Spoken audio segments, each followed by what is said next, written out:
Hey Internet, I'm Chaz. And I'm Dan. Welcome to Wine is Serious Business, episode 344, I think. Getting up there. Yeah, we're here today in Southeast Portland with Tal Caspi, brand new restaurant called Aviv.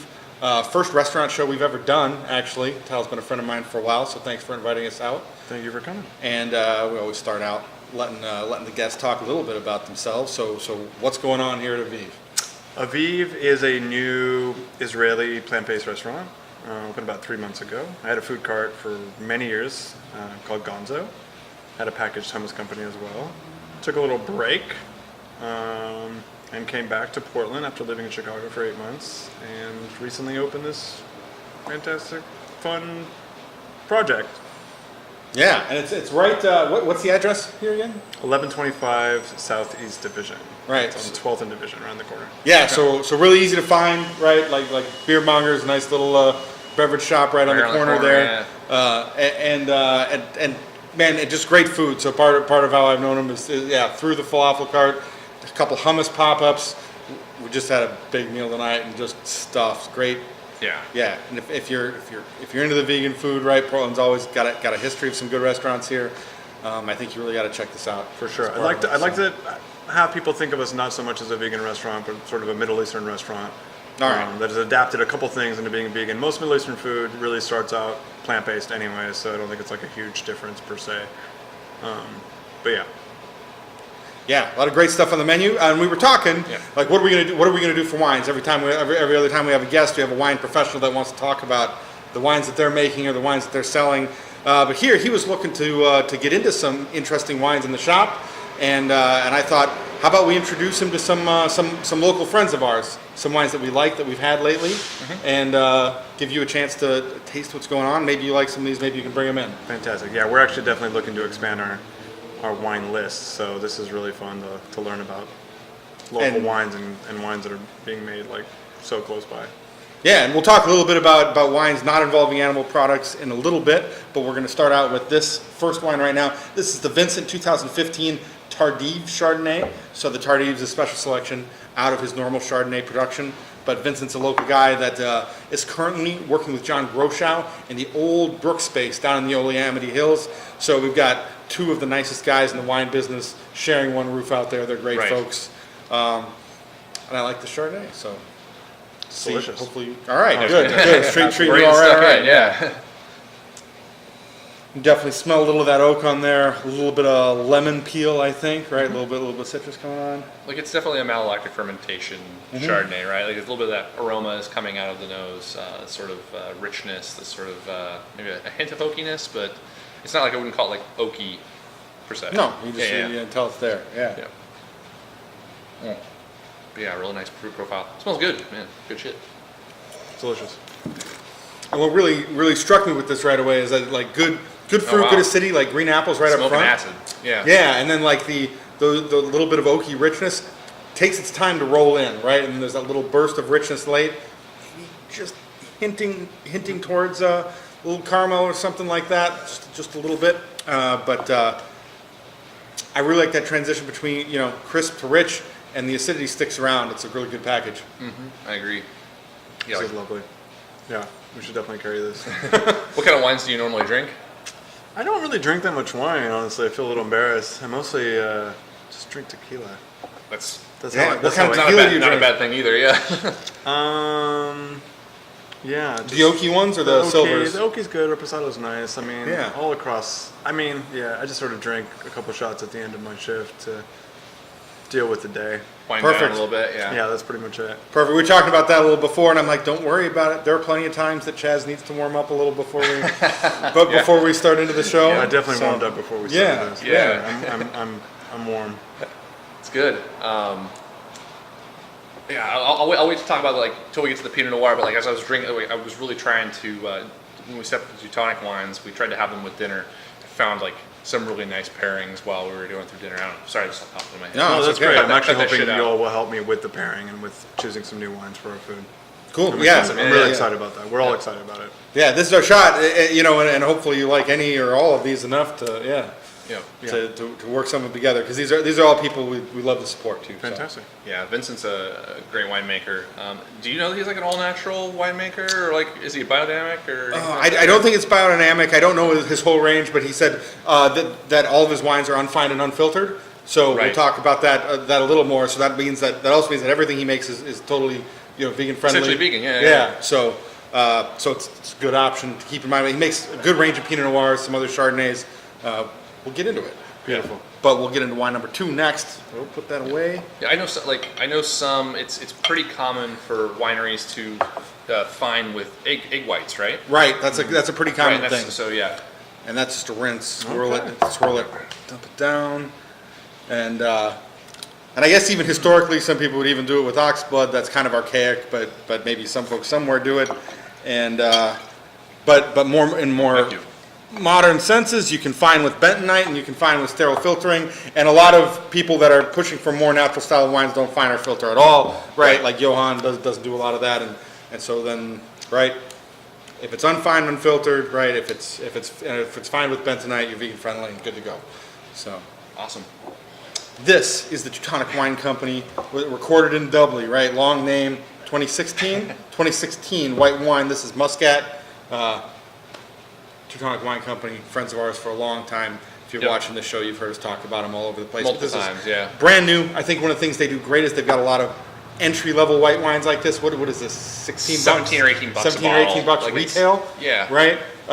So great price, really accessible, and really right up the street. Right. If there weren't all these buildings in the way, you could probably even see them from here. They're at 20th and Powell. That's fantastic. I love it. So neighbors. And Barnaby's like a magician when it comes to white wine, or just acid in wine in general. I like that whole thing where he's like, I'm a white winemaker, and it even branches over into his red wines, which we'll see as we go on here. But yeah, I'm not typically a lover of Muscat. Dan pointed this wine out to me. I tasted it while I was at the winery today, and I was like, yeah, we should do this on the show. Like, really, really pretty wine. So anyway. What comes to mind? What do you think of? It tastes like cider to me almost. Sure. Huh. Yeah. Like a lot of similarities to, I think, apple. It's like on a the palate too. pear cider. Oh, smart. Carry or something. Like a Reverend Nat's almost, like which we do actually carry. This reminds me a lot of that. Right. It's Yeah, fantastic. I would agree. I love this. Yeah, similar so amount much of fun. city. Yeah. Right. And it feels like you can really drink it casually. This is a party. Enjoyable. Right. Yeah. And that floral nose on it, I think, is just intoxicating. We found that it's kind of like cilantro and some other things where some people are just out and out haters.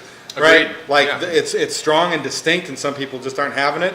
But I feel like if you're not one of those people, man, this is just enchanting. Yeah. I could drink this all day. I mean, Right. I wouldn't be productive, but I could drink this all day. Right. I'm typically Yeah, not if one you're to drink wine all day. Working some hot event outdoors, right? Like, keep a few of This these. is really lovely. This is fantastic. I love this. This is what you opened earlier, right? Yeah, totally. But this is so colder, much right? fun. So it's This is just so much fun. Yeah. And this really does remind me of the Reverend Nat's that we carry. It's pretty similar. It's on that same page. And I feel like good cider has kind of that energy to it too, where you're like, I could drink this all night long. And we sell so right? much cider here. It makes a world of sense. We get a lot of Yeah, people see with the allergies. food. Yeah. Also, like it goes with the food. It pairs with the food, and we have a ton of people that actually have allergies here. I mean, we're ready for like almost any allergy here for the most part, unless you're actually a celiac. Sure.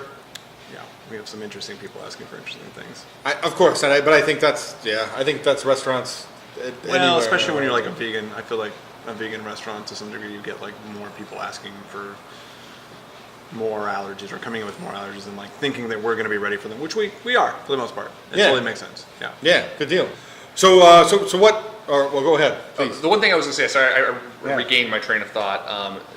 We were talking about Muscat and like how it's. I think a lot of winemakers let like that flavor of Muscat really get away from them. Like it becomes like a dominant flavor. Like it's a very strong grape if you let it kind of let it go and let it express its full character. And I feel like Barnaby and Olga have like really dialed this one in, essentially, made it like a more balanced wine. Like the acid is there, the fruit is there, but there's nothing like really sharp or zippy or like overly like perfumey. Too ripe or heavy. Yeah. And so this is one of the most balanced Muscat wines I've ever had. Really impressed with it in that regard. So. Yeah. All right. I'm going to move about getting the red in the glass. We'll let Tal talk a little more about the food here. Like, what are a couple of the dishes you're feeling great about right now? I said I love the challah bread. Is that how you say that? Is that Challah. All right. I'll get there. American tongue. I American run tongue. this. I can cut this. We're going to do that fine. again. You lost we'll some talk about some Jew points on there, but it's fine. we'll talk, yeah. Yeah, I mean, I'm so proud of like so much of what we do. I mean, definitely like the Shabbat 5-course tasting, which is what y'all had tonight. Yeah, it was Great. Which is it's really Yeah, like and what's the that's price on that again? $25 For a 5-course meal? Courses. It's really Killer. It's really low. Really it should reasonable, be. yeah. But that's what we really feel good about. I mean, everything we do, we feel fantastic about. But that is something like we get product directly from farms, and then we're able to play. I mean, that's really like where we get to use our imagination and learn and grow is with the 5-course chef tasting. There's no question about it. Yeah. Are those carrots on the regular menu, or is that They just are part not. of the? Oh. No, you had something that's like, yeah, I mean, we might push it as a special in the future, but every week we just do something completely new. Yeah. And it's a lot of really, really hard work to put that together, but we love doing it. It's kind of why we come to work, is to play and to create. Nice. Yeah. And yeah, and so that means it also changes regularly. Right? Every week. Yeah, so Every that's a great single chance. week, Yeah. and we sort of kill ourselves to make that happen, honestly. It's hard. It's hard work, but it feels great. So come in, take advantage of their suffering. Yeah. Eat the 5-course dinner. Yeah, exactly. Tell us a little bit about the red wine. So this is, I believe, it's a single vineyard wine. It's from the Laurel Vineyard. It's the Burkes Pits, which I believe is a barrel selection.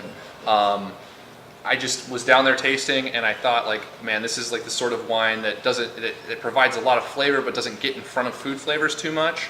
Might be a really interesting combination. As we were tasting, the carrots were probably my favorite flavor, where I was tasting like the smokiness and like the oiliness of like what was going on in the carrots, and paired with this like sort of the like tart, like bright zippy flavors in this was just like kind of elevating each other.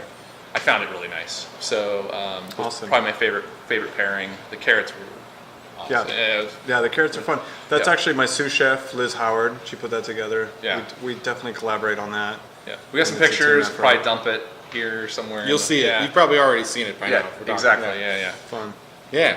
So here we are onto a little red wine, Pinot Noir. Yep. This is definitely the lighter style, high elevation vineyard. That's what they do. Right. Yeah. So Barnaby really like describes himself as a white winemaker who makes red wine, right? Yep. And he makes his red wines very much in that style. They're always really lean, really light, and yeah, very rarely ever rich. But as you let the wines open, like this bottle of wine, as we had it over the course of dinner, developed like an umami flavor, like a little bit of like this like weird sort of umami richness. Definitely these wines change as they go on. But yeah, This is fantastic. like low alcohol, high acid, fun wines, and they pair so well with food. So Yeah, I feel like everything y'all have brought out today are things that we really want to add to the menu, for sure. These are all winners. Awesome. Well, I'm glad you're enjoying it. Yeah, Yeah. absolutely. And I think we feel about wine a little bit the way you feel about food. man. You know, we don't make it ourselves, but it's so much fun to share stuff you enjoy, right? When you feel good about it, Right. like getting to turn people why onto I'm it's a here. great time. Yeah. That is why Yeah. I'm here, just to see that look on your face, hopefully, when you get our food. Yeah, and I'm glad you're enjoying these because these are awesome. some of our favorite producers, and it's a good time. I feel like on the nose we're getting like a lot of plums and a full range of ripeness. We got some of those crisp young plums, and we've got some that maybe are a little past, a little funky edge to it. Sure. A full Like range in old between, cherries. a good sense of depth. Yeah. whole cherries, dried Yeah. cherries, maybe dried cranberry a bit. I think a lot of our food is pretty funky, so it does pair. Yeah. I can see it. Yeah.